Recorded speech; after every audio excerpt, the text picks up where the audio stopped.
Hey guys, Ryan Gill here with Hunt Primitive, where we entertain, educate, and inspire. And I'm sitting down today with Kayce of HealthPrimitive, great friend of mine. In fact, she's the new author of her book here, The Beginner's Book to Backyard Medicine. Highly recommend this. And we're going to get into a great conversation today, talking about, she doesn't even have a clue what we're going to talk about yet. And that's because otherwise you ruin the best conversation ahead of time, because she'll be thinking about the answers. So totally just a conversation, not really an interview. And she's really passionate about this subject, and most people don't realize that she is this passionate about it, but that is actually primitive skills in survival. Absolutely. Love it. I'm glad you picked this topic. Yeah. So cool. Because you don't specifically tout yourself as a survival expert. No. But you have a very interesting take on primitive skills in survival, where the average survivalist thinks, primitive skills are outdated, we don't need these. I'm always going to have a knife, or I'm going to have this, or I'm going to have that. I don't need to know how to. It's like those are secondary skills, where you and I agree that if you want to be able to survive to the best of your ability, you live like the ancient people did. 100%. Because then you're not surviving, you're living.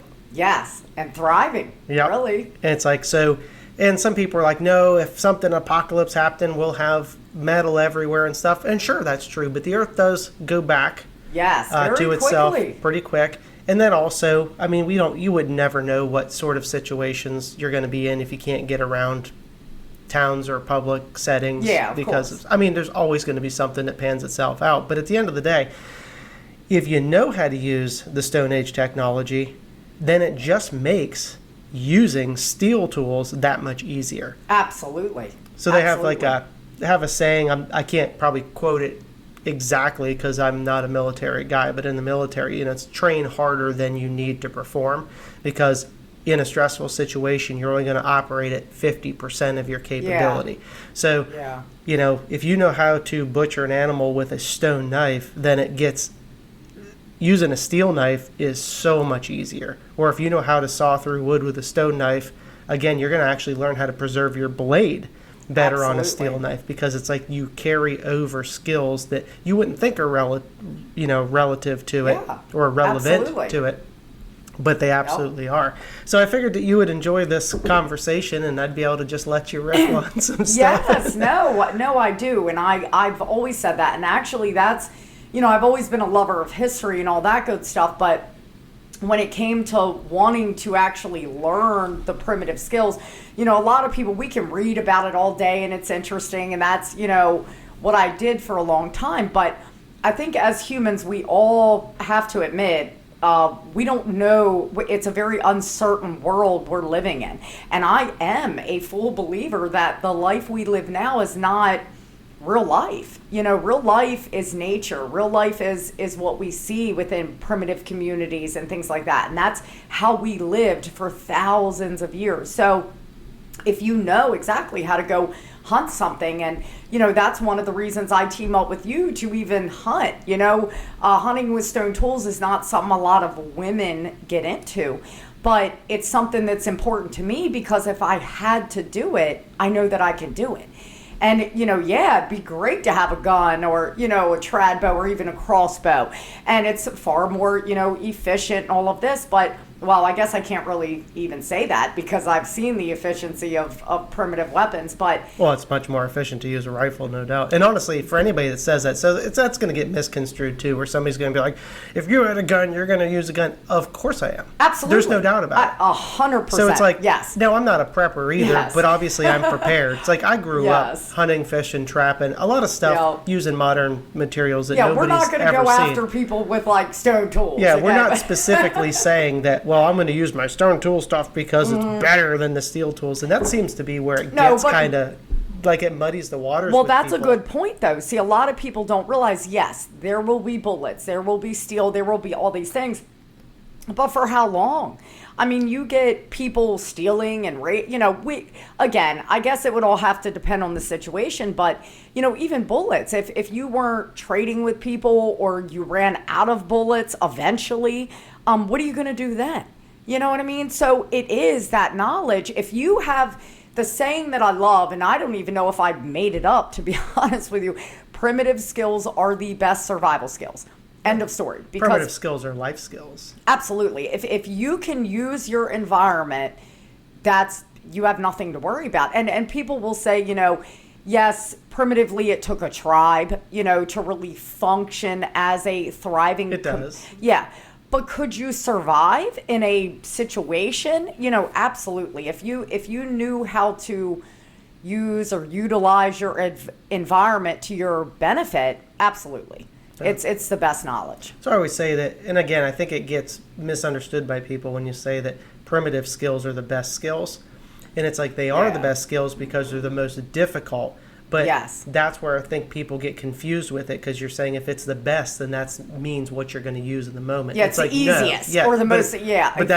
That's not what it is. It's not the most efficient. Good point. So if you have steel tools, a steel saw, a knife, guns, that kind of stuff, absolutely use that. But the real important thing to take away from this is that by training with primitive tools, it makes your skill set higher, and absolutely using then the modern stuff is much, much easier. So I grew up shooting guns, and I've got guns. Most people, but they don't see me hunt with guns because I don't really anymore. Yeah. But anybody that's ever shot with me is like, you taught me how to shoot a flintlock. Yeah, they're like, that dude shoots. You know what I mean? It's like, so that's, now am I the best, most expert shooter in the world? No, but dude, I can shoot anything. If I can kill stuff with sticks and rocks, absolutely, I can kill it with a rifle. And I agree with you there. And that's one of the things too, that shooting primitive weapons is harder than especially a bow. Like for a woman of my size, I'm not saying all women, because obviously I'm tiny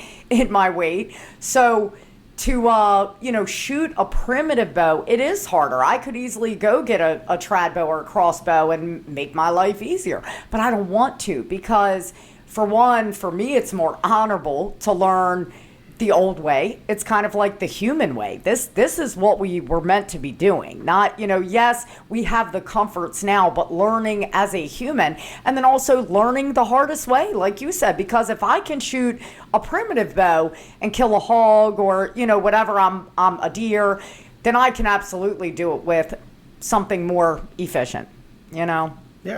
And it made me think about that movie, We Were Soldiers.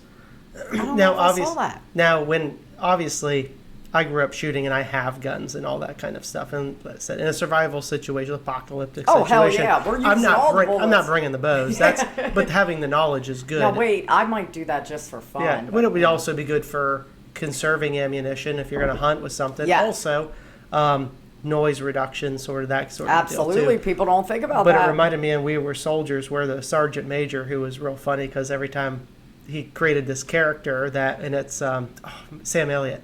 Okay. And a guy was walking by and he's like, "Good morning, Sergeant Major." He's like, "How do you know what kind of goddamn morning it is?" Yeah. And then when Mel Gibson was like, "Are you sure you don't want one of these new M16s?" Shoots a 5.56 round as opposed to a 30 caliber round. Yeah.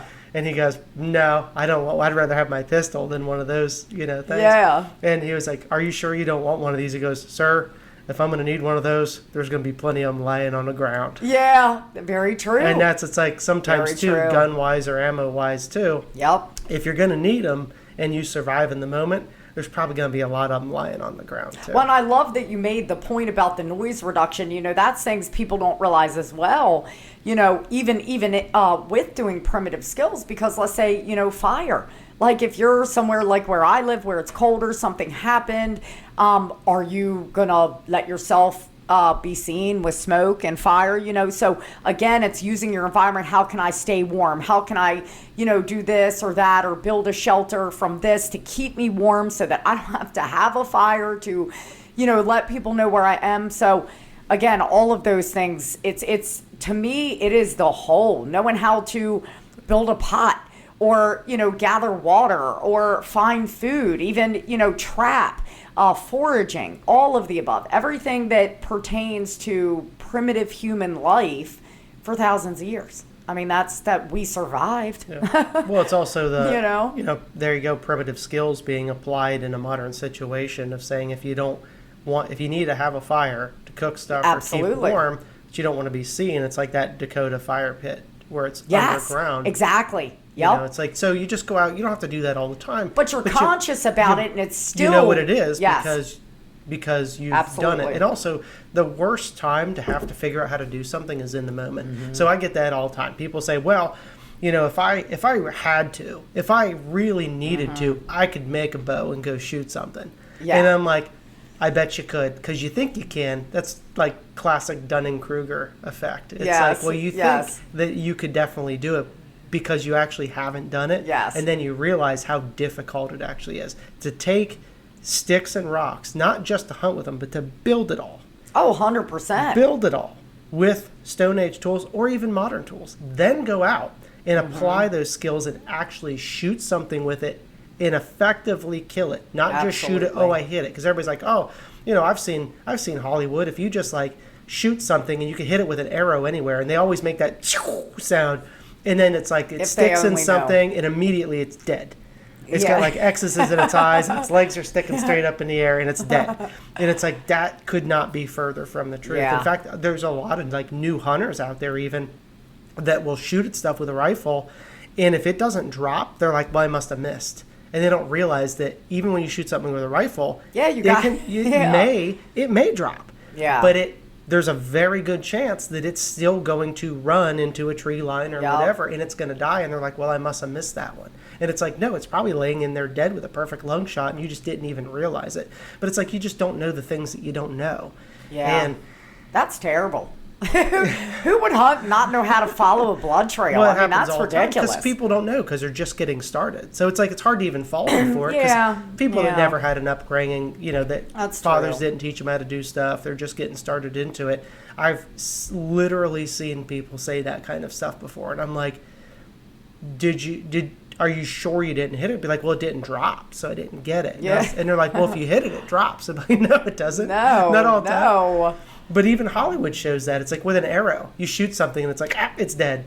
Well, but that's where, go back and look at your videos. Good Lord. The hogs especially, they squeal and run. Oh my goodness, how many times people have watched my videos and you're like, you didn't get that one because it ran off. And I was like, dude, I smoke shit that. Yeah, it takes a second. They're tough creatures. I don't think people really realize how tough a lot of animals are. And even deer, they'll go run forever before dying, even with a good shot. Well, with a good shot, usually I tell people within 50 yards. If you puncture both lungs, full penetration with a stone point even, dead inside of 50 yards, if they're in the wide open and they're just on a dead run, they might make it 100.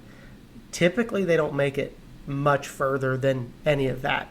And if they do, it's because you didn't get them. I've heard people like, oh, well, I've shot them through both lungs and had to track them for hundreds of yards. It's like, then you didn't actually hit both lungs. Yeah. One lung, yes. One lung and liver, yes.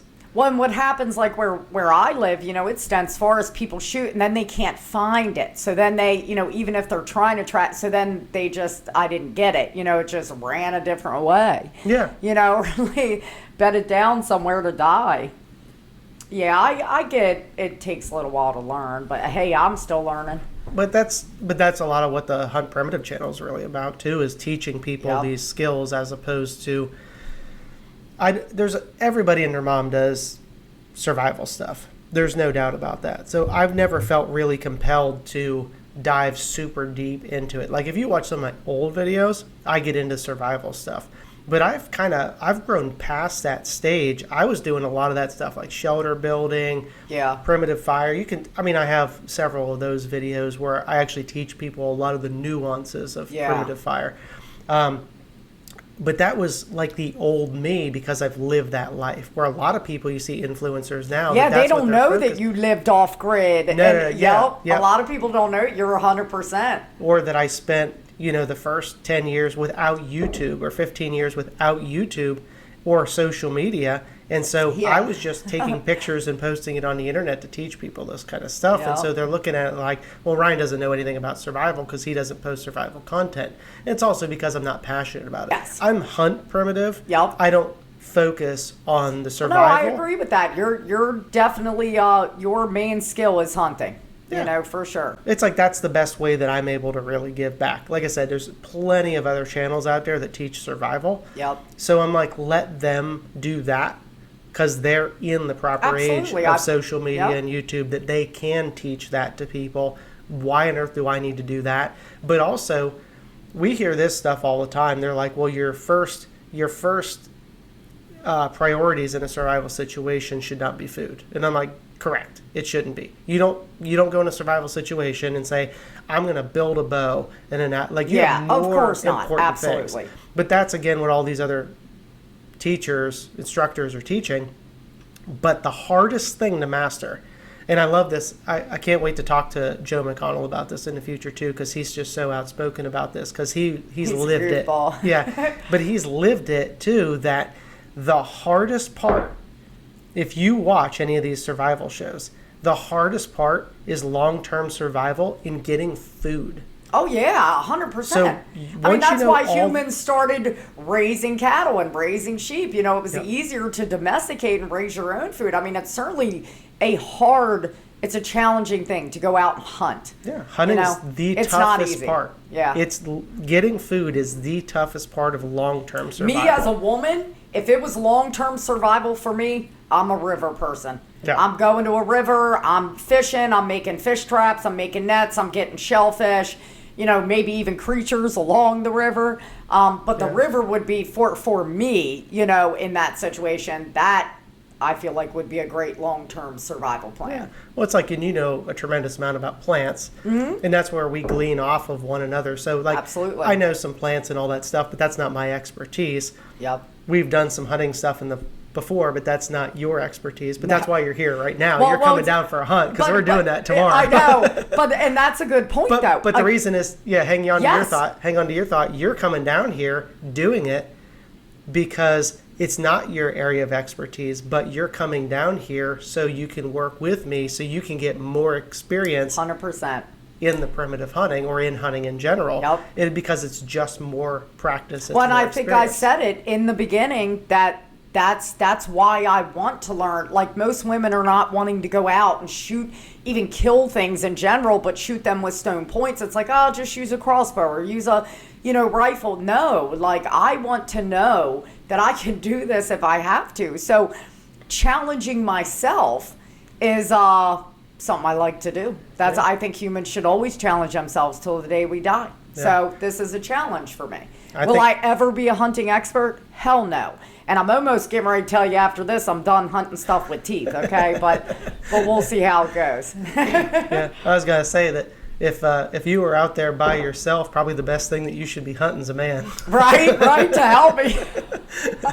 Oh God, Boy, we'll get jumped for that one. There's another subject. Yeah, it's like, oh no, women can do it. It's like, sure, some can, but it's like, play to your strengths. Isn't that one of those things that? But again, that's a good point.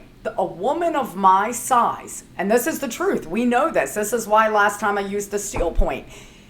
I am 100 pounds, okay, soaking wet. For me to go use a primitive bow, now if I use a trad bow, I could absolutely take a small deer. Primitive bow, really hard for me. In my state, it's a 35-pound limit. My little bow that everybody sees me shoots, that's 27 pounds. Yeah. Now, would it handle a trespasser? Absolutely. But is it going to take down big game? No. So in a real long-term... You're a lot smaller than most people realize. Really realize, I know. When you get, like, because you've got, like, little muscles or whatever, but it's like, but also your whole body is very Tiny. I when know. when you see you in person, you're like, She's tiny. That's a tiny thing. Yeah. And so to be able to pull a bow. With a big mouth. Yeah, that's right. That's right. But to pull a bow of sufficient hunting weight with legitimate primitive hunting, which we're going to get into. Yep. So like little tiny points, like my book and stuff. Yes. Got it right here. The little tiny points. This is a project that we're kind of working on because I want some data on this too. light bows, tiny points, but all contextual. Everything primitive. Well, and everything in size. And then I want to see also how it does perform in some of those Yeah. bigger opportunities if we get a chance at a pig or bigger whatever. one, yeah. Just because I think it's going to struggle to penetrate, but that should be a learning lesson for people to say, if you have a physical inability to pull a certain amount of weight, like you can hunt with modern stuff. Yes, no problem. When I talk about it in the book, the Secrets and Science of Primitive Archery, the first one, because we got 3 of them now, but on the first one, we do all these tests of shooting actual primitive bowstrings and stone points and how much better steel penetrates than stone. And so when you see actual artifacts out in the field, most of them are atlatl points. They're not even arrowheads, but the little, really tiny points are that people call bird points. Those are real arrowheads. And I have a theory that actually most of those were made by kids because they're sitting around with kids their age, and either grandpa's teaching them how to do it or an older kid. So like Donnie, my 14-year-old, he would know how to do it. He would be teaching the 6 to 8 years older, and then it's like you got an 8-year-old, Dalton, who would be a 9-year-old. He'd be teaching like the 4-year-olds how to do stuff. And then they're learning because they're teaching, but they grow up the same way that they go into school and learn all the things they learn today. Oh, yeah. You're going to learn all of these skills, not just primitive building, but it's like they knew it coming up. Well, think about it. If I go out and hunt, and we're getting off topic, but it's okay. I guess just riff into this one. But if I go out to hunt, all my time is really spent hunting and perfecting my gear to go really bring home the meat to the family. Yes. So I'm out here hunting big game. I'm looking for bison and that kind of stuff. Physical limitations, whether it's you or a child, and or we whatever, know this from you're the same primitive size communities. as my 14-year-old who is he's taller than me. Yeah, he's undersized. He's a small. Yeah, I couldn't even 14-year-old. believe he was taller than me. But physical limitations play such a role into this. So I am really looking forward to collecting the data to see. Well, and that goes back though to why most women were not the hunters. Even if you were a strong female, you had a different role, and that's okay. You know what I mean? Like we're made different for a reason. Couldn't do it. Because there's some girls that go out and hunt. Oh, we know several girls. Yeah, absolutely. I mean, Becca Garris. Yeah, she's great. She's a great bow hunter. Yep. It's like there's girls out there getting it done. Yep, absolutely. Traditional. I just think primitively, it was probably unlikely if there was a lot. I mean, I'm sure there was circumstances that a woman had to or whatever. You had to. Your husband was killed or your partner was killed or whatever. But again, see, as a woman, I feel like I would head to the river or I would trap, I would do things head to the bar, things that were within my capability, know, but, and that's why them little stone points we're hoping it'll do good. But I think people also, it's the size of, not just me, but the type of animal I could really kill. So again, I might be able to get a small hog, but how long, really, if it was a survival situation, would that hog last me? You know what I mean? And that's where, yes, having a masculine figure to go out and hunt and take big game would be priority. So, you know what I mean? Yeah, I mean, you're not going to be out there trying to shoot a bison with it. That takes somebody that can pull something heavy. Yes. Or throw an atlatl that's heavy. But especially like even go back to the kids, they'd be building their own stuff because where I was going with it was saying, well, I'm out building and actually providing. They're learning to do this. Yep. Well, same way I was when I was a kid, is I was so fortunate, although I didn't have like this wonderful place to be, we just had like empty lots. It was a rural town. They were all subdivided, but they were not built. Yeah. And so I had probably a cumulative 5 acres to just run around and hunt squirrels and birds. There was no deer or anything like that on it, but it gave me an opportunity to hunt. Absolutely. I would come home from school and just hunt birds with a BB gun. It's like how many kids did that? It's like, probably statute of limitations. Well, when we grew up, there was a lot of kids. Right. But but that's like kids back then would just be taking the stuff that they made, because I'm not going to sit here and, like Dalton, I know right now, I'm not going to sit and make him all these points. To go break them. Yeah, 100%. I'm going to be like, you make them. Yep. And it's like, so they just chip out these little arrowheads. So that's why there's a million of them, but they're hard to find because they're small. But it's like, because But I can go shoot a rabbit with a blunt because I'm drawing a bow that can kill a bison, kill a deer. So when I see a rabbit, I just pull a blunt-ended arrow and kill it.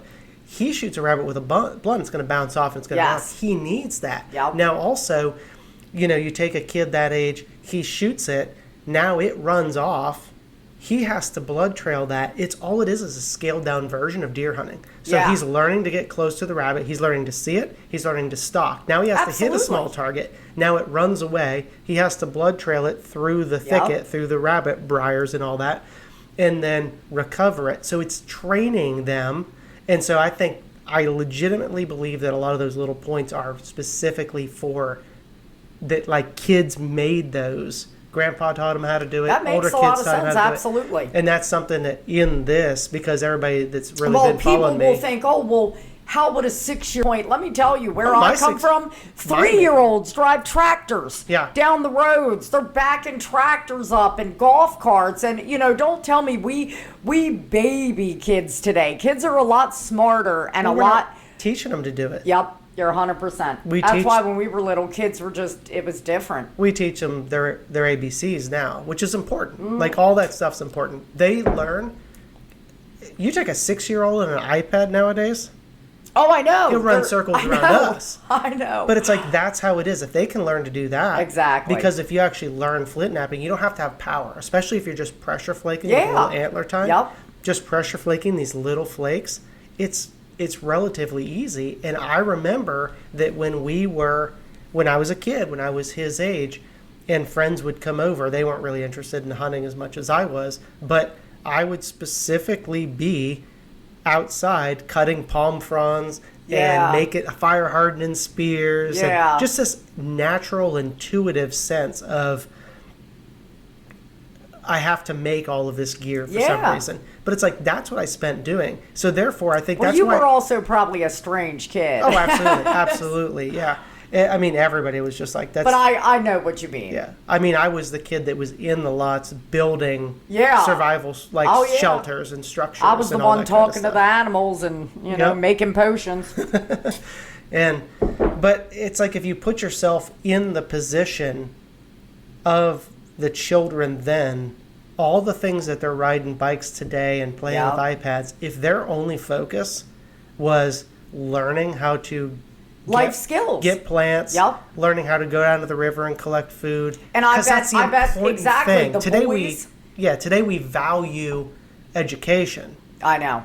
Back then, you valued... But that was education. Yes, skill. Life skill. Yeah. And I think, like you were saying, the elders, like the boys, would probably be with the ones that were doing the arrows, and not because they were destined hunters. That's where the girls were learning how to do this, or basket making, or, foraging, or tanning hides. I mean, there's a million job skills, I guess, when it comes to primitive skills. But I agree, it was all learning. I mean, it was school. I'm glad that we're starting to move out of this stage now of everybody being so offended about men and women's roles. I mean, there's obviously still going to be some out there, but most women in this demographic now, they're starting to get it, and especially because it's people like you that are a lot more outspoken, just being like, hey, I'm 100 pounds soaking wet, and I can't pull a bow to go do this. And in a real situation, I would rather do this and have a man hunt. Yep. Because it's like, because where we've been recently is so many men going, well, I need to not do this so the woman can provide mentality. Yes. And it's like, if you guys work together and you play to your strengths, it's a totally different scenario. And it's like being offended doesn't mean shit in survival or the real world. Yeah. We have the privilege nowadays to be offended. Well, and that was where, because I actually had wrote a post a while back, and I got chewed out for it, talking about the bison hunt, the first one that I went, on with you guys. And, it was like, I found myself by myself, there was the bison, she started running, like the guy, you guys jumped in front, like, even if I had a weapon and I was what would I have done against that bison? Right. You know what I mean? Like, if you guys... I couldn't do anything with it. I can kill it, but it would kill me. You just got to learn and get out. Well, absolutely. But I think it's, women weren't out in the field. Like, that was a realization for me, like, shit, I should not effing be out here right now.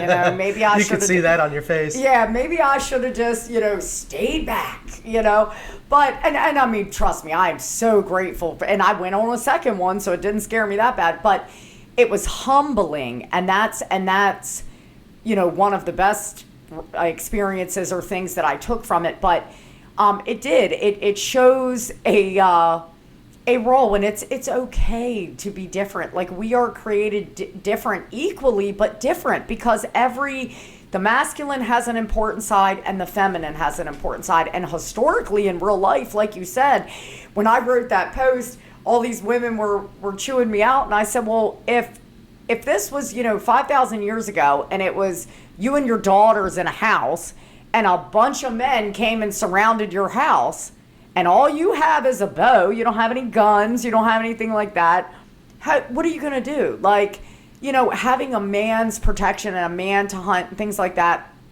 we do need it, despite what they think. And I'm a firm believer. One day you would choose the man over the bear, I guess. I would. You know why? Because I've run into some bears, and you know what? Grizzly bears, you don't want to play with them. Okay, I don't want to play with a black bear.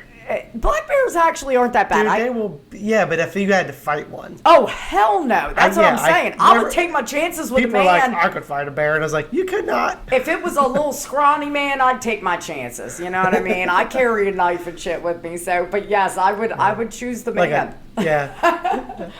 And I'm probably going to get hated for this, so thank you. Yeah. I have 5 million comments. You could take a man if it was like a Shetland pony sized man. Yes. You could probably take one of those. But outside of that, I could punch him right in the mouth. Yeah. But yeah, shoot. Yeah, there was another good thought that I just had on that. It was so relevant. Oh no, yeah, it's perfect. So also, when you go out to hunt, because now as a woman, you've been on hunts. Yeah.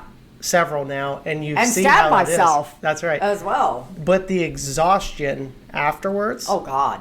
Because either during the hunt, you're either walking, running, you're covering a lot of miles. So now most people don't see this. We go down and hunt Vastons, walk. They probably think we exaggerate on that. Oh, no. And honestly, I that. downplay that. You guys are ridiculous. Yeah. I mean, it's not anything for us to walk somewhere between 4 and 6 miles just in the morning, then come home, do an afternoon hunt that I'd never even clocked, but it's and probably then go back out. And then, so realistically, we're walking, and we don't slow walk. Like, we cover ground. Like, if we get through some thick stuff, we always, slip through it. But we're covering ground, listening, smelling, looking. Mm-hmm. Like, we use all senses. We smell hogs all the time. We hear hogs all the time, or deer, or whatever. It's like, you can smell deer, too. People are like, oh, you can't smell deer. I'm like, the hell you can't. Yeah. You got to get out there and be doing it on the ground. 100%. But when you are done and then shoot one, and then track it, then bring it back to wherever you're living. Because more times than not, too, if you had a village set up, now something like a bison, you bring people to it. But a deer, you don't bring people to it, you carry it back. You find efficient ways, or you either bring back, like you watch the old African films or whatever, they'll cut something up and everybody's just carrying like a pieces chunk of meat. Yeah. And you just kind of go back. When you get back, and you've seen us how we are, exhaustion. Oh, yeah. That's why it's not that it's like the women, we hunted it, you cut it up and cook it and that kind of stuff. It's because the women are rested. It's a give and a take. It's reciprocal. It's like, you guys went out and did this, we got you. So remember, there was a little point in time that they were showing stuff on the Discovery Channel, and I bet you it was like 10 years ago, 15 years ago at the beginning of this, and it's like, the men go out and play in the woods all day, and then when they come home, they sit around and drink and laugh while the women do all the work. And I think that's where that shit started. Yeah. And it's like, you have no idea how hard it actually is to go out and do that, because sitting in I'm not yelling at you about. No, I know. Because I'm sitting here pointing at you. No. I'm like, you don't have any idea. It's like, but people don't know how difficult it is if they're just sitting up in a shooting house or a tree stand overlooking a green field with a rifle or a compound bow. But if you're out there with an atlatl with a bow, actively pursuing animals, it is exhausting. Yeah, you come home, you have to rest in the middle of the day. if you watch the Hadza tribe, they do a lot of resting in the middle of the day. Absolutely. And then they eat this, like the little stuff. They don't even bring stuff home to the family. Yeah. They eat it. If it's small stuff, everybody splits it up. It's just a little bit more energy and keep going. And then when they kill something big, then they bring it back. And then the women make their stuff, but the women cook it too. The women will cook baboons or eland or whatever it is that they bring back. And I've not been there, but I've watched enough of it that it's like you recognize real shit when you do real shit. So the women cook it in that instance while they're also cooking whatever it is that either they gathered or now the government, I guess, gives them. The women eat predominantly plants and roots and stuff like that, or berries? They did, and I think now that the government gives them like sacks of corn flour. I'm not positive. They can make bread and stuff like that. Oh, well, but they were making still very little meat for the women. Because the men got the majority of the meat. Yeah, they need that protein because they're out doing that. When there's extra meat, they bring it back. Yes. But even when they bring it back, I remember that. The women cook the stuff. Yeah. And then the men do. Well, and I think it's important also to note that a lot of people don't realize there is a big biological difference, okay? And I'm sure that, somebody will argue this, but men function on a 24-hour cycle. That is like the biology of a man. That's why men are able to go and go and go all day. And this is where actually it's funny, I've heard other women talk about this, when women started pressing for us to work and things like that, and women started working 9-to-5 jobs. I can't tell you how many women I know that when they're menstruating a week prior, you're tired. You don't want it, it's hard. It's a struggle to, take care of the family, go to work, do all of these things. Women biologically work on a 28-day cycle. They're not a 24-hour cycle person. So like you said, when you were saying that the women were resting, it's not, the women are lazy. They're not effing off. It's like exactly, but they're rested for the moment that they need to work. And not just that, exactly. They're going on a slower pace because that's how we do require more rest and things like that than men. So they're working on a slower pace. So it's just a slower lifestyle for the women. So it just makes sense to me biologically. I think a lot of people, again, we live in such a modern time that they forget. And it's good that you even brought up the tribes in Africa, because there's still all of these primitive communities that live like this. And this is a living example of how we as humans always lived. So modern humans, we forget all of this stuff. And we think that we're being sensitive, or we're trying to, take away rights and this and that. It's like... It's because you got it easy. When you have it easy, you have time to complain. Yeah, right? Hey, modern humans, everybody has it easy. Yeah. And I'll tell you... We have it easy. We do. And one of the things I cannot stand that I hear people say, I'll see these, love and like posts, and it's like, humans aren't meant to live in a cubicle or work in a cubicle all day and, live this life and all this. And that's true. We weren't meant to live the life we're living. But all of these people seem to think that we're supposed to sit around and enjoy life. What creature on planet Earth doesn't work from sun up to sundown to survive? You're meant to work. There's nothing. Exactly. You're 100% meant to work. Absolutely. It's like that's what we're supposed to do. But that's where modern humans, we are so spoiled. Literally, people believe that. When they say, like, we're not meant to sit, they think we're supposed to sit around and, drink wine and eat raspberries all day. It's like, no, you have to work your ass off, whether you're working to build a fire or you're going to work for money to heat your house. Yeah. So you're still warm. You're still working for the same thing. Living off-grid in Montana, that most people don't know that story, but it will be. Yeah. A lot of it will be in my new book that I'm working on. But that taught us a whole lot about how the world really works. Because real world. Everybody thinks that when you're a mountain man or what, it's all just, you're just living that life. It's so much harder. It's actually so much easier in town. And you don't have a tribe. Correct. That's the biggest thing. I think off-grid, which I think off-grid is beautiful. I really do. And I've wanted to do it for many years. But you work your face off. Well, and not just that, with my business now, it's almost impossible to live that lifestyle. That's it. When you have a business too, like we do. Yeah. And I want to get into some of the stuff later on. And I also want to talk about here shortly, so I don't want to lose all of this. I don't want to change the subject because this is good. But I also want to talk about that when you're running a business, you have to have good internet.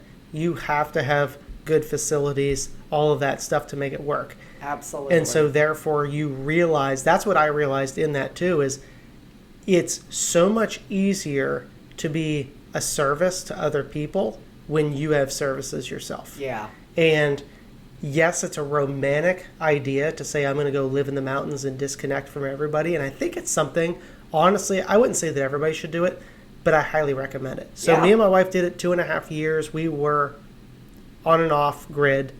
We didn't have power to the house. We made it with solar. We had to haul water. I was getting ready to say, didn't you not even really have water? You had to heat your water with that propane thing. Yep. No, we put water on the wood stove. And then during the summertime, we'd heat water outside. So I had a propane thing, gravity fed from up on the mountain. Very tough, but it teaches you so much about yourself. Absolutely. And it's like, and that's one of those things too. People don't realize that, because I don't advertise, as we talked about at the beginning, I don't advertise the survival aspect, the homestead aspect, the apocalypse system, because I live that life. It just wasn't recorded. Yeah. And I do want to touch on that, so hopefully we can put a pin in that and come back to that a little bit. But you also can't live that type of lifestyle and then be obsessed with modern ideology of like gender roles and we can do everything that the other person can do. That's something that me and my wife figured out really fast. There's things that she can't lift the logs to build the cabin. Yeah. So therefore she would make the food and do all of that stuff. Yeah. And it's like we just get so lost because we don't, as a modern people, especially in America. We've lost real life. Yeah. They don't know what, and you're right. I think easy to complain on the internet if you've not lived it. And that's why I don't think everybody should do it, but man, to go live it for a month. You know what? I was getting ready to say, I lived in my teepee for like 2 months. You did. Taught you a lot. That was the most humbling. And I think as humans, humility is our greatest teacher. That was the most humbling experience of my life. And it was the same thing. If I wanted heat, I had to go get firewood. If I, wanted food, I went and found it. I did have jerky that I had made the first week I was there. But, it was tough. You had no one to talk to, isolation, and I was out there by myself. But that's where I realized what real life was. And it was like, it was kind of sad to come back, I mean, you miss the comforts, but the teaching that it gives you, you're so right. And I do feel that everybody should experience that, because I think as modern humans, one of the things, like our generation is probably the last generation that I want to say really had a connection to the earth. Okay, we were outside. That's our generation. Yep. Yes. It kills me that my kids don't get the same opportunities that I do. I try to give it to them. All of these kids, think about it. They're on iPads, they're on phones.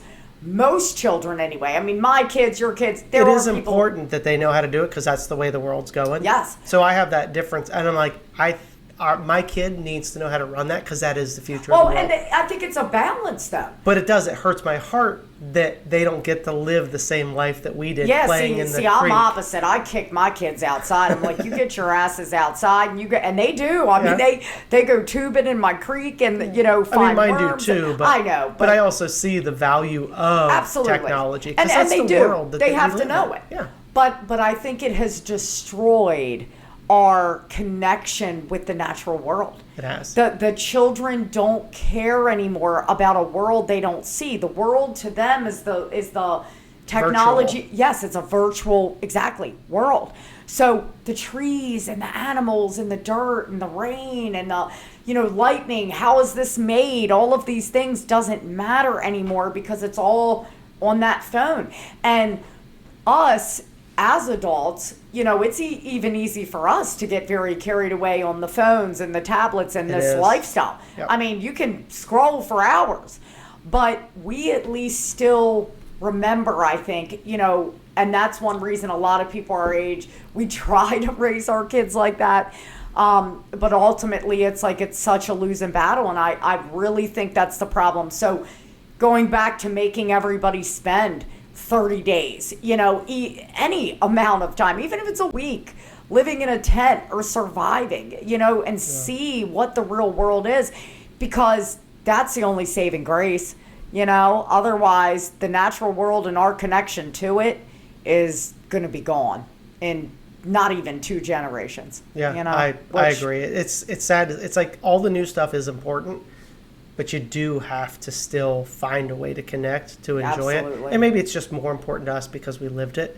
And we, as humans, hate to see our kids miss out on opportunities, which, I mean, your kids are riding horses, they're playing out, like, yeah, but I think for me, though, it's so passionate for me because I think it intertwines with my purpose. Like, I try so hard to bring people back to the earth. Like, here's the good medicine. Here's how you survive without modern stuff. Here's this. Here's that. Here's our, I wrote an article the other day about our smell. We were just talking about that, like your personal smell, how humans can't recognize other humans' smells anymore. Not BO, but like your scent, your biological scent. And it's because we lather ourselves in chemicals and this and that, and we're just not connected to that biological side of ourselves anymore. And it's, I feel like that's part of my purpose. So maybe it's just more important to me, like, and that's probably why I am hard on my kids. Like, get outside. I'd rather you do this. Like, you can spend the rest of your life on the phone, but right now you're gonna, and my youngest daughter, she does play games. She has a computer, she plays games, and they do get phone time. They do have phones now, so they do get phone time, but there's so many people don't even do that. It's like, and their kids are inside, they never see the light of day, they get no vitamin D. Well, there's adults now. Oh, yes, a whole generation, 100%. A whole generation of 20-year-olds that never go outside because they haven't. But I think that's too one of the reasons that you and I both are so passionate, not just about the primitive skill stuff or being outside and everything. It's a connection and history. And then people's like, well, roots. why do you do what you do? And it's like, so we both have written books. Absolutely. I'm several books into it. I know you have got more in the future. But it's because that's a way to preserve knowledge. And people are like, oh, books are outdated. And it's like, actually, digital stuff can be erased. I was getting ready to say, I've never bought a ebook, and if I did, it's something got printed. Yeah, digital stuff can disappear so fast. A hardcover, I probably last you forever. I don't want to say that, but I had somebody that's a really well-known celebrity that everybody knows. They're a singer-songwriter. Okay. And they're into the prepping kind of stuff. So I just don't want to name drop that kind of thing. Okay. So I built a bunch of stuff for him because he wants to keep some of that information and that stuff alive. And so he's got several copies of books down in a bunker to be like, because this information may be important. Absolutely. Like, it's not important now. And if we had an apocalyptic event, the primitive technology isn't important now. Yeah. But in 100 years, it'll be in the future. Absolutely. Hugely. But you're never going to, the chances of you having a computer to pull up digital stuff, but if there's a book that's survived, that's just like biblical scrolls lasting 2,000 years are still usable today. It's and that's where the knowledge in your book, though, is great because it's, think of it this way. Our primitive ancestors, there's so much speculation on what goes on or what went on as far as hunting and this and that. And you do it. Like, you experience it. You're hunting with these weapons. You're implementing these techniques. Well, a lot of people, too, and I want to, you hold that thought because this one's a really important one to me. I have a beef with influencers today that do stuff, but they don't actually do it.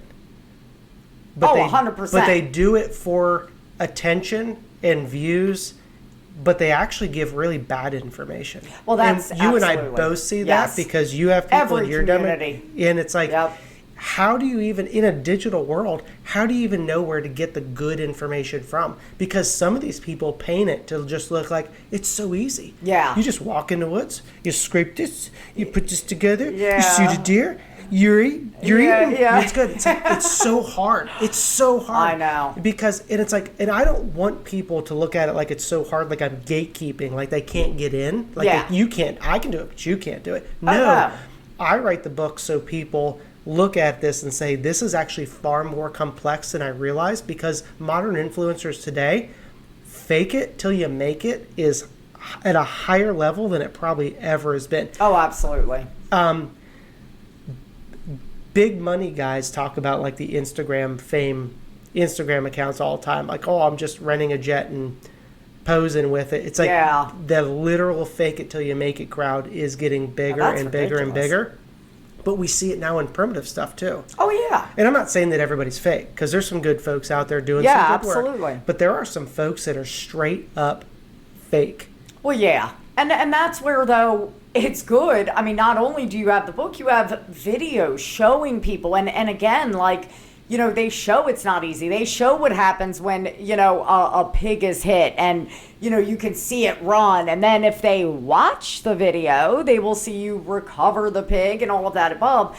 And really, in reality, I mean, there are people hunting primitive and things like that. But the amount of, you know, animals at this point that you've taken and this and that, and that's why you've wrote this book. This is knowledge we really didn't have. You know what I mean? Like, it was all speculation and all of this. You've done so many experiments to, I don't want to say prove ancient, you know, things, but you're proving this works. You know what I mean? To show how to do it? Absolutely. Because everybody, that's what I was saying with the influencers. They're like, well, you just make this and you go shoot something. And just like Hollywood's like, oh, you can ride up next to a buffalo on a horse, and as soon as you hit it with an arrow, it skids to a stop dead. It doesn't work like that. Yeah, no. It's like, so there's so much fake information, whether it's Hollywood or influencers or whatever. Well, so I'm showing people how it actually works, because I don't fake stuff. And now it's funny, because I get accused of being fake, and I can't wait. Wait for AI to take over. I just posted the other day about, hey, AI there's gonna be all this fake stuff on AI all the time, and it's gonna be fake like Hollywood. It's not real. So I had to promise everybody, I'm not saying I'll never use AI for anything, but you'll never see fake AI stuff from me, HuntPrimitive, videos, teaching you how to do it. It's got to be the real thing. And it's like, that's just, unfortunately, the way that the world is going is it's more about attention and leveraging and arbitrage of attention rather than actually doing the real thing. And that's why I put the books together, to teach people that I'm not gatekeeping. It's actually that hard. It's so just much a lot harder. of information. Going out with sticks and rocks and killing animals. You can't just teach somebody on 1 3-minute TikTok video how to build a bow. Like, you need to know all of the logistics to make this work efficiently, you know? I can't tell you how many people have sent me messages going, I thought that this was going to be easier and that I was going to be awesome at this.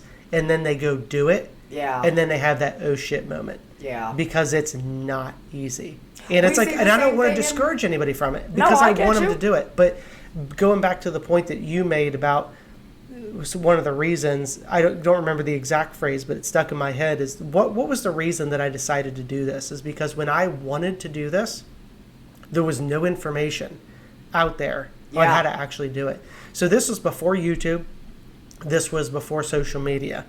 We had internet forums. So you'd get on Leatherwall or Primitive Archer stuff. You weren't on those, but you were probably on other forums for who knows what all. And I would ask people how to actually kill a deer with a stone point, because nobody was like doing it. There have been people doing it. So like early on, you had guys like Thad Beckham or oh my goodness, what is his name?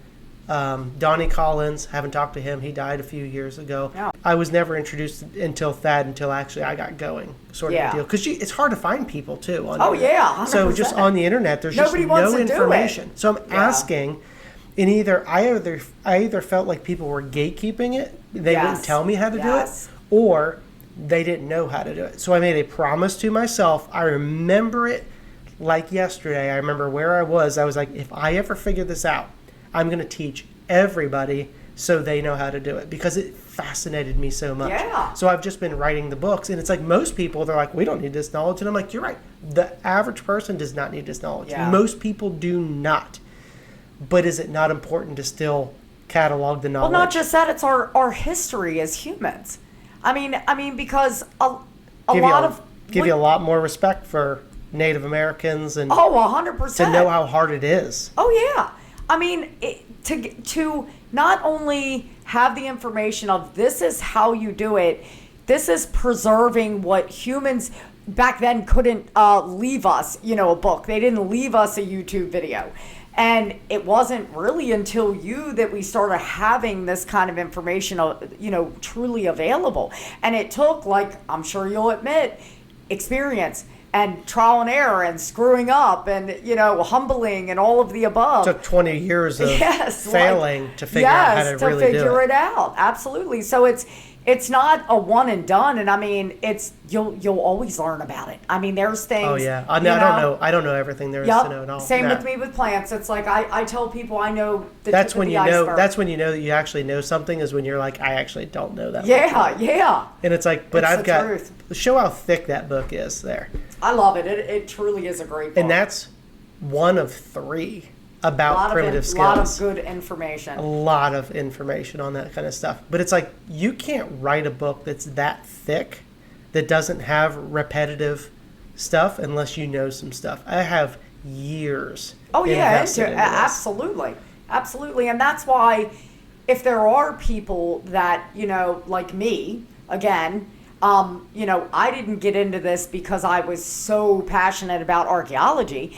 I got into this because I was like, if shit hits the fan, I got kids. Like, I don't have a man that hunts. I need to know how to do these things, like to take care of my kids. And that's why I got into it. So there's a lot of people like me. They might not be these avid primitive hunters and things like that, but you have the knowledge at your fingertips if something was to ever occur. And if nature does decide to take this, I mean, you're almost better, like, even if you don't want to learn it right now, at least get the book. So that's what I'm saying. It's not like a sales tactic, like, you better buy the book. But the information's here. Absolutely. That was my point. Like, I'm not building bows. I have no intention of building a bow. But what if something happened and you needed to give this to your husband and be like, here's the information. You give your book. Absolutely. You give your book to my wife. We also have a tremendous amount of information moving forward. Because when you share knowledge, then that's when you're actually doing something with it. And it's not just for that publicity. It's not for the fake it till you make it stuff. It's about doing real work. Oh yeah, it's genuinely there. This will something help you. To the future, as opposed to I just want likes and followers and monetization and all that kind of stuff. No. There's a big difference between people that are doing the real work and the make it till you fake it crowd. And I hope that they get. I'm not saying that they shouldn't like find success and happiness and all that, because they absolutely should. But it's so hard now for the average person to see the difference between what's real and that's what I was getting ready to say. It's more almost like the viewers. Like, I wrote a post a couple days ago. I shared just a graphic, about burdock root, and I had this girl comment, and she was like, "This is not burdock. This is milk thistle." And I came back and I said, "I'm sorry, you're mistaken." And I provided her a photo, a new one, like off of Google or something, because then people, they don't believe you. It's got to be off Google. And she came back with, again, she's like, "Well, you don't know what you're talking about." I go to her page, she's an herbalist. I'm like, and it was a whole big mess. But again, you get these people that are, it's kind of like copy and paste. Like, I'm going to learn this, I'm going to do a video on it, even though I really don't know about it. And thankfully, a lot of other people ended up commenting and telling her, like, "No, this is burdock. You're only looking at the flower." But people don't want to humble themselves. And for the viewers, it is so hard, because all of those people then were probably questioning, is this girl correct? Was it milk thistle? Best thing you can do is not listen to the comments. Yeah. Well, because best thing you can do too is when you get information, instead of firing back, do your own research. You just be like, let me go research this. Absolutely. Because everybody nowadays is anything for $1, anything for a view, anything for a follower, anything for fame, as opposed to anything to be right. Well, and it's ego as well. That's the ego. Anything to be right. Yep. I want to be the authority. Yep. I have to be right, as opposed to saying, could I possibly be wrong? Because if somebody shows me something that's wrong, I will be the first one. As you get older and you might not like it, you're but like, humble. "Oh crap, I was wrong with that." Yep. But you know what? I would rather give the best information 100%. than what makes me feel like I was right. That's why I've written stuff in my books, gone back And changed it. And Not humbly only changed it, but gone back in a second edition, left the first one, and then put a footnote and said, I was incorrect. But I left the first information, so if there was ever a contrasting, oh, he said this, I want you to know. They know that you humbly admitted that you learned. I want you to know that I messed it up. Yep. So I put a note in there going, I love the that. above paragraph, that's not accurate, this is accurate. And I've done that I've done it with videos and stuff too. Oh, because everybody messes up. It looked literally 2 days before that girl commented about the bird. And it was funny. It was literally that plant. I wrote a post on the same thing for Facebook where I talked about staying humble. And I used an example from maybe 5-6 years ago. I had written a post on burdock, that specific plant. And this woman, and I think I said in there to wait and harvest it like the second year plant or something. Well, this woman comments and she's like, no, you're mistaken. The first year plant is more medicinal. Well, me being defensive and wanting to be right. I know how you are. I was instantly like, what, this bitch? And I went on there but something literally came over me to where the old me that probably would have argued and wanted to be right. Because you're growing and maturing. Absolutely. Yep, just like me. Yep. I humbled myself and I said, maybe I'll take a minute and research this. Sure enough, she was right. And as much as it killed me, even though it felt great afterwards, honestly. Yeah, it does. It did. But I went back on there and I said, you're right. I apologize. I will change the post. And you know what? From then on, now I know that the second year plant wouldn't have even helped somebody. So it's like I was giving bad information, and to not humble yourself and to continue that for whatever reason, the ego, the fame, the likes, whatever. That's to me blood money. If like you that mess would go up, against own it. Your spirit, exactly. Like that's how your spirit gets damned. You know, when you now when you do that things woman's going to respect you a lot more now too, 100%. as a professional, because you weren't just like, damn it, I'm right. And because that's how so many people are. But and I still learn. And in that same post, I told people, I said, which I do from that day forth, I really analyze and research. If it's something I don't know, within the best of my ability, provide people correct information. But there may be a day I don't know everything. I learn different plants. Like when I come down here, I don't know all these Florida plants. So I'm exploring too and learning too. And I said in that post, even when I teach you something, go and research it. Like you need, as a human, that is your job. Nobody's going to care about your safety, your health, everything like yourself. So you need to research, no matter anybody says. They can be the most professional person. That was one of the greatest things my elder taught me before he died. Every day he would call me. We'd talk every day. He'd say, guess what I learned? And he'd be so excited. And we would talk about that. And he would say, I love learning. Like I'm 84 and I love learning. The more you mature, the more you learn. Yep. When you think you know it all, you're immature. You don't know shit. Yep. And that always stood out to me. It was like till the day he died, he loved learning. He knew that he would die not knowing it all. Nobody knows it all. But that's the journey of a human, It's just humbling yourself, doing what's best for humanity, giving back what you can give to humanity. And I think you and we certainly fulfill that. You give the knowledge of hunting, I give the knowledge of plants, and that fulfills us as human beings. Like I think and that's why we do good in business, because we genuinely are not only passionate about it, we believe in it, and we know that it's giving back. Like it's, to us, it's fulfilling a purpose, so I think that's important all the way around, in anything in life. So the next thing too, we talked about the influencers and fake it till you make it and all that kind of stuff. TV, you and I both have odd experiences with television, social media, and that kind of stuff. Now, neither one of us has actually gone and been on like a survival show. No, but I don't want to. But I don't either. There's a very specific reason for it. Now, I also want to make this really clear. I'm not downing anybody that has. at all. I want to make that really clear, Yeah, of because course. I've said that stuff before, and some people are like, well, you're just jealous because you weren't on it or whatever. And it's like, I've had every opportunity I was in the going world. to say, we get emails all the time for all of them. Naked and Afraid, Alone. I get the Loan all the time. Yeah. And they'd send my ass to Antarctica. Like, what would be the point of that? I was right to a contract on it, and I said, you know what, this contract doesn't check out. And then I talked to him but also I know so many people that have done it. There's people that I brought in and said, maybe talk to this person instead. So I get this all the time. People are wanting me to go on and be a show. Now, there's a couple of reasons that I won't. And I think you'll agree with me in this. And most people don't quite understand the reason for not going. So number one, I'm not so much worried about my skills, although I'm not saying that I'm the most skilled person out there by any stretch of the imagination. But if the edit and if the situation is not in your favor, it doesn't do anything for your career.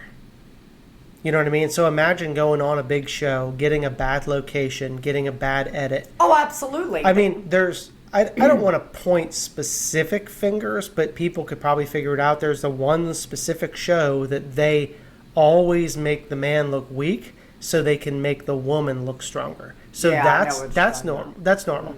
But every show has its own dynamic.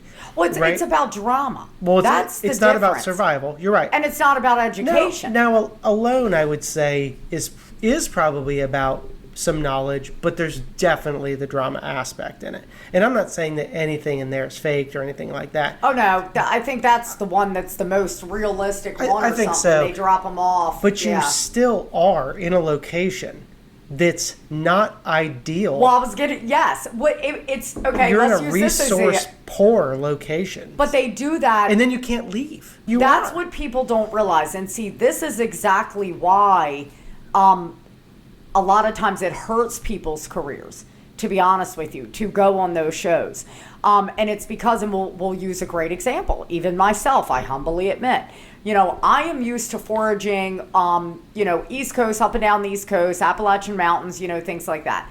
Now, when I went out to Utah to learn pottery from John, that was a new territory for me. So discovering new plants, things like that. Arizona, when we did the javelina thing. So I am not versed in the plants in these other locations where I might have. And they don't put you in. I was getting ready to say. I know that's where you're going. They don't absolutely put you where you can show your skill set. They would put someone like you, let's say, where they would put you where there's no deer, no elk. You'd be sitting there for days, starving. Because they would record me saying, I'm a primitive hunter. 100%. I do this for a living. They want you to suffer. I'm the it's best. drama. And then they're just like, watch this MF or fail. Being successful in those shows. Because that's drama. I was getting ready to say, people, we know that. We know that because, and I noticed this myself. Let's say the other week I posted a video. It was 8 minutes on Facebook. It was kind of long, but it was a very detailed video about medicines like that you should have in the apothecary and stuff like this. This video didn't do nearly as well as the one where I walked outside. We were getting ready to get a thunderstorm. And I just kind of recorded myself and my hair was like blowing everywhere. And I wrote something like, the negative ions in the air talking about the thunderstorm. Well, that simple video of my hair blowing in the wind did so much better than the actual educative video because, again, modern humans are their attention span is so short. Nobody really wants to learn anything. So drama's what humans thrive on now. Entertainment. So I know why they do it. I'm not naive enough to think. Yeah, to do a show like they would want you to suffer. And that's why I said they'd send me to Antarctica. I'd be freezing to death, trying to make a seal fur coat. Yeah, that was the exact reason that I decided absolutely not because it's not worth it. The way that they succeed in a show is by drama and 100%. Seeing people fail. Most of the time you don't want to see somebody win until the end, right? But they want to see you on the brink and then the hero story to come back. So I understand how that works. And because I was able to wrap my head around how it works, I said, that doesn't align with what I'm trying to teach, because I also have many other friends. You're a teacher. You're I not have an many other entertainer. friends that say, I taught so many great things on film that never got shown because they weren't dramatic. I was getting ready to say, and I've they heard won't that put story, the good points on there. I've heard that story over and over and over. And it's like, I would rather They'll teach take those people's worst moments, and that's what you're going to see. You're not going to see the times they were successful or had a good day. Yep. They're going to show you them crying, and they show you in the bad moments. Yeah. And it's like, but I also get it, because it can also be really good for your career if it does work in your favor. Absolutely. But the if problem you is, win, you don't. It's like kind of like rolling the dice. It's like you either play the system, but you have to kind of hope. If you sign the contract, you don't get to decide how that is. Yeah. You could have killed it, and they decide at the end that they're going to put the crappy footage. We don't like you as much as this person. This person gets better ratings analytically. They've got better film. We're going to have those wins, so we're going to pull you on a medical draw or some bullshit. And I'm like, it's a problem. And to me, and people are like, oh, it would change your life to be on the show. And I'm like, but they don't think they realize that when people like you and me have businesses, the average person, and we're going to have a business podcast stuff rolling out in the future too, but so we don't need to get into the business too much. But most people that have businesses they're not making like real money. Like, they're doing what they love. Yes. And they're building a business, and it's a small business and all that. And they're having a great time. They're self-sufficient, maybe. I don't exactly know. But when you're running a serious business like you and I do, and a serious business is more than six figures, like more. Absolutely. Like 6 figures is on the low end of it. So now I'm not to the million, so I'm not going to tell everybody that I'm a millionaire, but it's in that It's a successful business, absolutely. And it's working. The problem is you can't leave a business to just go be on TV. They're like, I'm stressed being here for 5 days, you know? They're like, oh, but if you went on it and won, you could get $500,000. And I'm like, you could make $500,000 a year. Or I could stay home. Yes, and make $500,000 a year. With my wife and my kids. Yes. And make the money and not have to actually worry about destroying my reputation. But it's like, but I do get why people do it. But it's like, this is an opportunity for people to be like, well, why don't you go? Because they don't see the survival thing from us. We both agree. And we've agreed with this because, let's face it, neither one of us, which maybe in this video we're probably entertaining because we're, being more on a personable level, like how we are as friends and when the camera isn't on. But when we are teaching, for one, that's our goal, okay? We don't care about who likes us or our style or whatever. We're not doing it we are educators. We're not entertainers. And that's where I'm okay with that. I don't want to get on TikTok and be a freaking goofball to get 1 million likes. Yeah. I want to share the knowledge that's possibly going to help people get off them goddamn prescriptions that are killing them, or eat better food that's killing them, or all of the above. I want a legacy like that. You know what I mean? I would rather have 5,000 views teaching something important. Absolutely. Than get quality. Than get 1 million views drinking my own piss. Yes, quality over quantity. Yep. Always. And Absolutely. It's like, but most people are chasing the higher view value. But honestly, you and I both know, because both of us have stuff in the millions of views and absolutely. Easily. I mean, multi-millions of views. Not even just one, but like 5-6 million views. And 1 million comments that hate us. And 1 million bullshit comments. Is what I've found personally. Not everything. So it's not a blanket statement, but typically a lot of my content that gets a smaller amount of views, but it's long-form content. More valuable. It either sells more product, it helps more people, as opposed to the stuff that goes viral. Yes. And because usually your viral stuff is, again, an entertainment video. I've noticed that. Little or no sales. Yep. All nonsense comments. Yep. it doesn't actually brings move, in the hate. and it doesn't teach anybody anything. You're right. It's just, I wish people knew that. See, a lot of people, and we have been guilty of this, where they will think that because somebody has 1 million followers, we've been guilty of this. yes, oh, absolutely, that they're making all this money, and it is so opposite. I know businesses that have like 30 people that like their page, and they're a multi-million-dollar business. It's like, it's not, people don't realize, and let's even bring the example of the video the Primal Bod girl shared of you. So Primal Bod did this video, and she's, been going crazy because the carnivore movement and all that, and she shared your video, and it brought in, all of these views. Well, a lot of views. What did it bring you? Not one sale, but how many comments that hated you, and the vegans that were attacking you, and you're a big, bad, mean murderer. And it brought me some views, so I do appreciate it too. Absolutely. Absolutely. But at the end of the day, on the People don't realize the analytics side, you need yes, the it brought views. Followers. Yes, but are they going to be customers? Some of them maybe, but in the grand scheme of things, it depends on what level you're at when you're there. So now, I don't also want to discourage, people sharing and including that. Oh, no. But that's not. But I don't know what you're saying. Yeah, that's not what I was meaning at all. But that's not the goal either. Because we realize that millions of views doesn't actually equate to millions of dollars.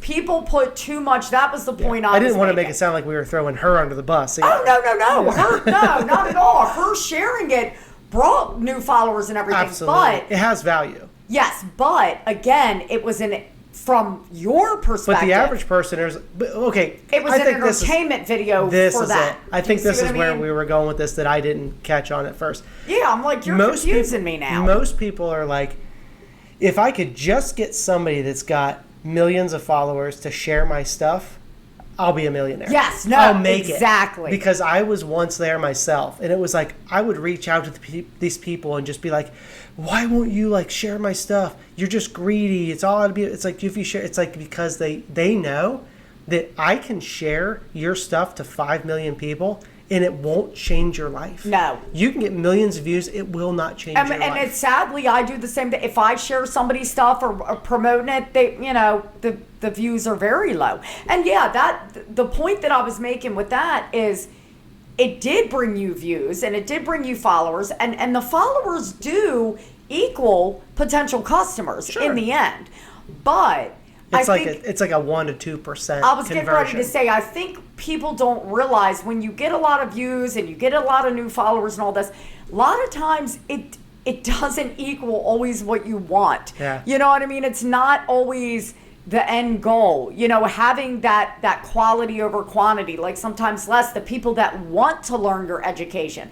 They didn't just hit follow because they saw a video of you killing pigs. Yeah. Which was the point I was making. For her, it was an educated video. For you, it was kind of, check this guy out. Yeah. Well, half those people probably weren't into primitive hunting, but they liked your page. Yeah. But then when you post you killing a hog, oh my gosh, you're going to get, that's terrible. You know what I mean? And I deal with that all the time. I'm like, this page is called HuntPrimitive. Yeah, I know. And they're like, how dare you primitively hunt animals? Pages called Hunt. I'm just holding in all the curse words.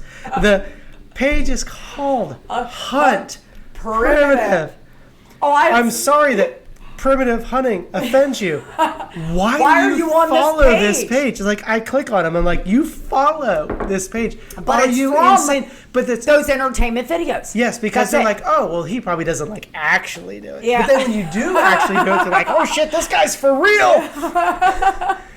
That pig was squealing. I remember reading that on there. People mad that the pigs were squealing. It's like, my neighbor squeal if you got shot with an arrow. I mean, my neighbor Rita, she loves it. She's like, my favorite part of your video, because she watches my videos all the time now, and she's like, my favorite part's when the pigs squeal. Doesn't last long, but squeal like a pig. They didn't come up with that for no reason. Yeah, but I think we covered so much good content. And I mean, every podcast ends like this, right? Where you're like, oh, I could just talk for hours and hours and hours. But at least luckily, people, today is the first day. You showed up today, picked you up from the airport this morning. Yep. You get to stay over here in the new Hunt Primitive house. We're heading out to hunt tomorrow. I'm excited. And we got to have this great conversation, but we actually do have to get out because I don't even know what time. Yeah, it's after 2. We have content to film today. We've got to practice. Get on some other, get to shooting bows, make sure which bow that you want to shoot. Yeah. We have a lot of ground to cover the rest of the night. Which a lot of people, they probably don't. It's going to be my first stone point hunt. Yeah. So it's not my first primitive weapon hunt because I did do one last year, and that was when I had my stabbing accident. But this will be the first with stone points, which is going to be tougher. Primitive. It's going to be much tougher. Very challenging. Hopefully a more challenging animal. Yeah. And also smaller kill zone on a hog for sure. And pressure's not on or anything. Spot and stock, so it's not like you're hunting. We're walking in 95-degree heat tomorrow. You're not sitting over with bait. Pants on. Not sitting over bait, waiting for them to come in. We're doing it the real primitive way. And if things work out, you'll also be shooting a real primitive bowstring, unless we just can't. But I think we got to stick with it. Yeah. So it's full primitive. Oh, hell yeah. We're not doing a stone tip and then and then a modern sinew. string. Yeah. Yeah. So it's like, but that's tough because it is a lightweight bow. So it's like you got to be right on it. You got to really. Hopefully I kneel. Yeah. We'll see. We'll see. So we got a lot going on tonight, guys. We got to prepare because tomorrow morning it starts. Yeah. So we got to kick off here. And then you guys will probably, let's hopefully say, that everything works itself out. I mean, even if it doesn't work, they're still good. We're still going to have fun. Yeah, and we're going to share the video because there's good data to be had. So this is kind of like the Hunt Primitive Experience thing. If I have a hard time, I'm using that flintlock and going back out and shooting one of them. Sure. Yeah. I mean, I'm not leaving without killing a pig. Right. No, I got that. This is kind of like the Hunt Primitive Experience thing. And I almost hate to say that because it sounds too much like you're copying the Joe Rogan Experience. But it's not so much that. It's more so the fact that it's like... It's a Hunt Primitive Experience. Yeah. You are going to experience primitive hunting. Right.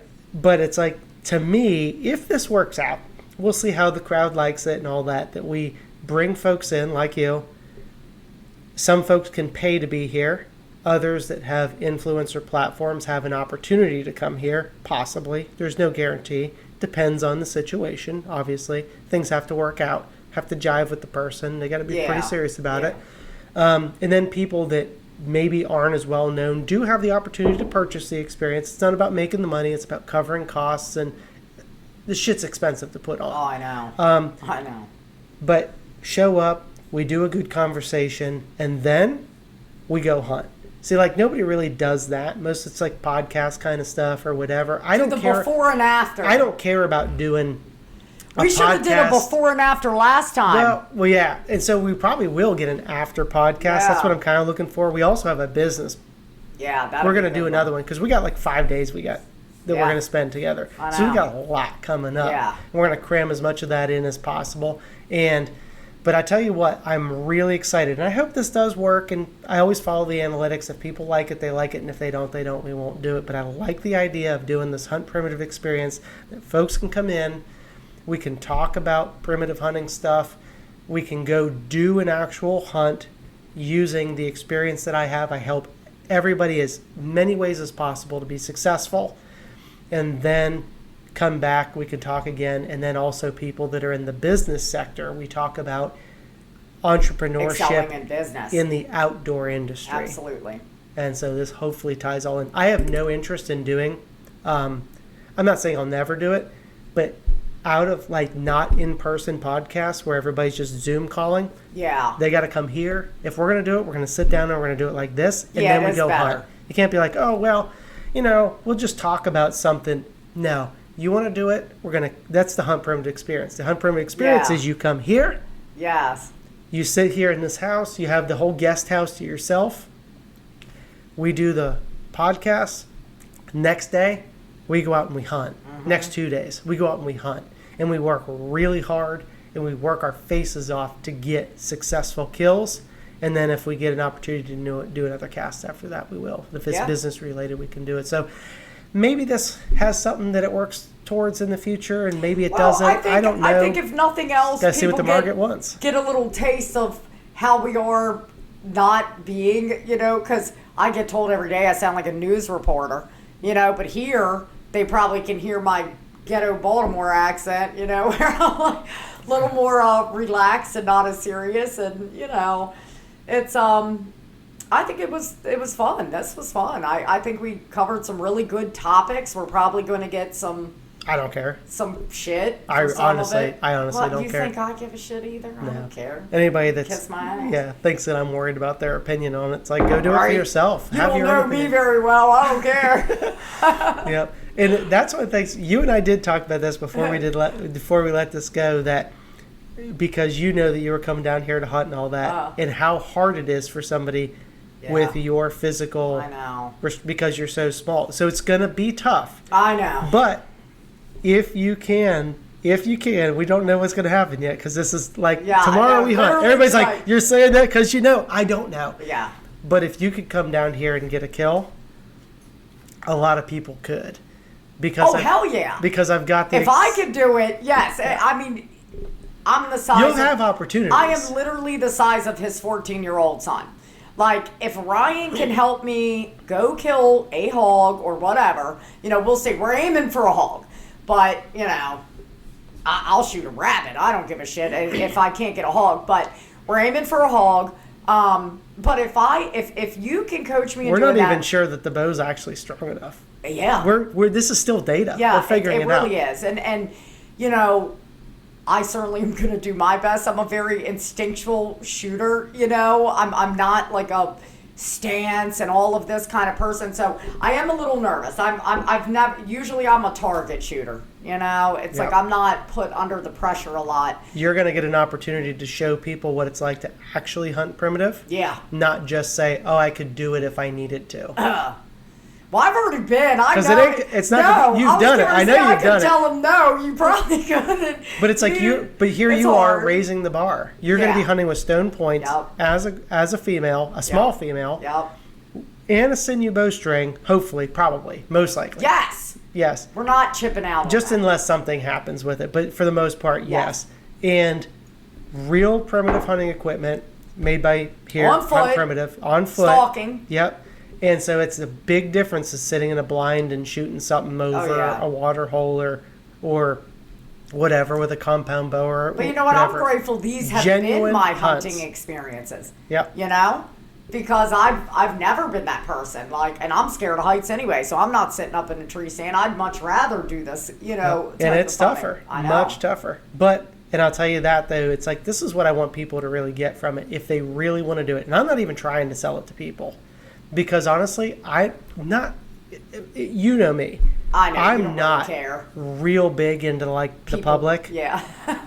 I used to be so extroverted, and the older I get, the more introverted I get. Both of us, it's like because absolutely.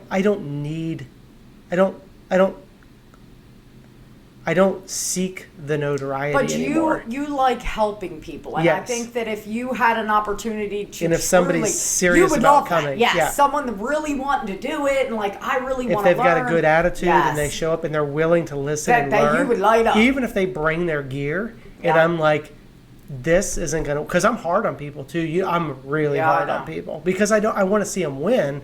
And I'm like, this isn't going to work. But I get around some people, they're like, oh, look at my stuff. And I was like, oh, do you think this would work? On the internet's always like, oh, yeah, that would work. And I'm like, no, it ain't going to work. Yeah. I'm very hard on people. But it's like, so it does push people. But you have people. What, 70 big game animals under your belt? But I want to see them succeed. That's what I'm saying. I don't care about making them feel good. I want to see them succeed. So some people can handle it, some people can't. You're not here to sugarcoat. Well, that's what you did to me.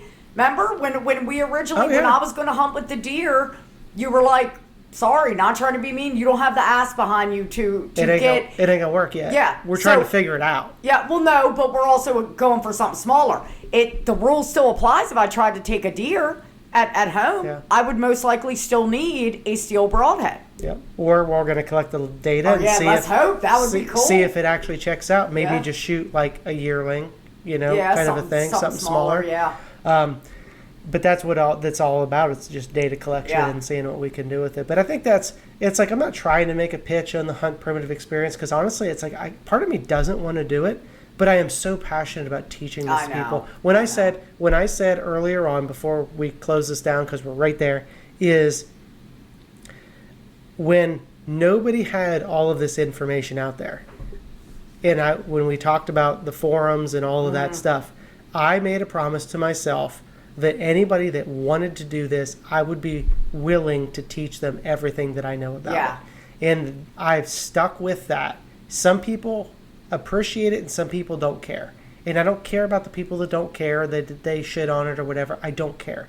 I love it. There's other people that love it. Yep. They have an opportunity to come do it. Now they're like, well, you should do it for free. And it's like, well, nothing is free. And also, I can't spend all Time of is my money. time. I've got a run business Yes. taking care of people that are waiting for orders. Now the books have all the information and they're cheap. So you could do they're the cheap. book. You could buy books. You get all the information. You don't have to do it. And YouTube videos. But if you want to come do it in person, it is expensive. Yeah. It's expensive to come do it. I don't get all that money. I know. No, certainly I not. Because we have to pay for facility. Yep. Because you're going to get taken care of while you're I there was getting ready to say, but it's worth every penny. It is. Especially the food. It's a great experience. Especially the That's food. why it's a HuntPrimitive because it's an experience. It's not just. It is a experience, and for me, I enjoy the experience. I'm not gonna lie, more than I enjoy actually hunting. Yeah. Because I'm, for me, just eating the good food and talking you're and getting business on- talks, conversations. You're on vacation and having a good Absolutely. time. God, I want to talk about so many more things, and we're just out of time. I know. Because we have to get. Well, write them down. We'll do another. We got 5 days. Yep. That's right. It's hot as Hades anyway. I don't want to be out there anyway. Yep. So. I want to tell people all in the future about why I don't want to go camp anymore. Yeah. Because I spent so many years. I guess we did. Yeah. Talking about. But off grid. Yeah. It's like I just don't want to do that anymore. I'm running a business. I want to focus on the hunt. Yep. I want to have a good time, and camping sucks. The older I get, the more camping sucks. My hat's off to guys like Clay Hayes. If you have to lay on the ground, it sucks. My hat's off to guys like Clay Hayes and Benji Hill that are my age, and they're still out just grinding and gritty. And I'm like, I got it. But that's their passion. Yeah, that's their thing. That's their personality. The same thing to me is it's like to them the experience is more important. I think I can't speak for them. No, but that makes sense. I think the experience totally and the gritty and the grind is actually more important to them than the kill. Where I'm all about the You're all about killing something. I want the kill and I want to see what it does. I don't think people realize how savage of a hunter you are. I'm serious. Because you're so educated in how you talk. It's not just kill. It's the data. It's the experience. It's not just the kill. In fact, I don't actually like to kill animals. No, I know, but you're good at it. Like, you're really good at it. Pretty good at it. That's what I mean. Vaslin's really good at it, I can tell you. He is. How you two hooked up is beyond. Vaslin's badass, That is a killing pair right there. Anybody that wants to come in the future, if you think you've got some real stuff and you want to be a part of some stuff, we're looking for real, genuine killers. The opportunity's there. Because we like to give it, but it's not a charity. You also have to earn it. So. But you know what? If a 100-pound chick can do it, and I'm here every time, whether I fail or not, you know what I mean? So, still kicking ass. Yep. All right, well, let's pack it up. I think I don't need to tell everybody where to find you. It's HealthPrimitive everywhere. HealthPrimitive. Yep, you'll see a bunch of plants on my page. Yeah, that's about it. Well, shoot, we didn't even get into a whole lot about what you do. We don't have to right now. We'll see, because you know what, I would think it would be a great podcast for us to talk about the nutrition side of wild meat, and food, and incorporating plants and fruits. So, we're gonna do it. Yeah, I like that idea because that's another important reason of why I hunt. And want to hunt for the better quality food. So mark that on the list. We're going to do it. I guess that's going to be a future episode because she's here for 5 days. We're going to go hunt for a few days. We got some probably canoeing and bow fishing. Everything we can. But any downtime we got, her and I, we work. Yep. Always. So, that's the fun. We're probably going to get like 3-4 podcasts out of this whole weekend. I hope. Hours and hours of conversation. That's what happens when you come down here, right? Yep, exactly. All right, guys, we'll catch you on the next one. Hey, hopefully, we've got some successful hunts coming up in the next episode. And if that's the case, then I'll probably drop a link to that. Yep. Yeah, on the screen or Wish just, me luck, guys. Yep. All right, catch ya. All right, see ya.